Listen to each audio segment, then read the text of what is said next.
Пребывай в Божьем Слове. Что делает тебя христианином? Это Слово Божье в твоем сердце.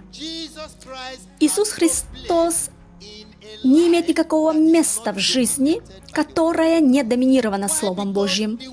Почему? Потому что Слово Божье — это точка контакта между нами и Богом.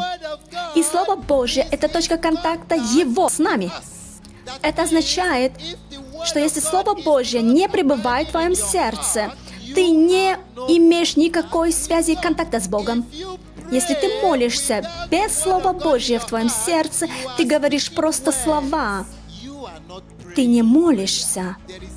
Это есть разница между просто говорением слов и молитвой. Если ты молишься Богу без того, что Слово Божье обитает в твоем сердце, какими словами ты молишься? Молитва имеет язык. Язык заключается в Слове Божьем. Римлянам 10:17. Вера может прийти только через слышание и послушание исполнения Слова Божьего. Слово Божье в нашем сердце — это фундамент веры. Мы никогда не можем знать Бога через наши чувства. Ты не можешь познать Бога из-за того, что ты интеллектуальный. Ты не можешь знать Бога из-за того, что ты грамотный.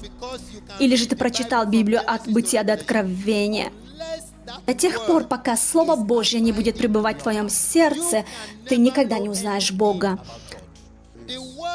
Слово Божье раскрывает характер Бога. Если ты не знаешь Бога, как ты можешь служить Ему? Многие из нас утверждают, что мы служим Богу, не зная Бога, которому ты служишь. И многие люди просто прихожане, и они всегда там, где пробуждение или крусейд. И они утверждают, что они служат Богу.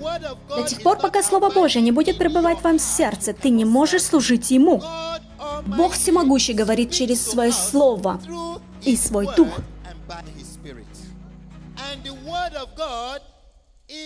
И Слово Божье — суть Дух и жизнь.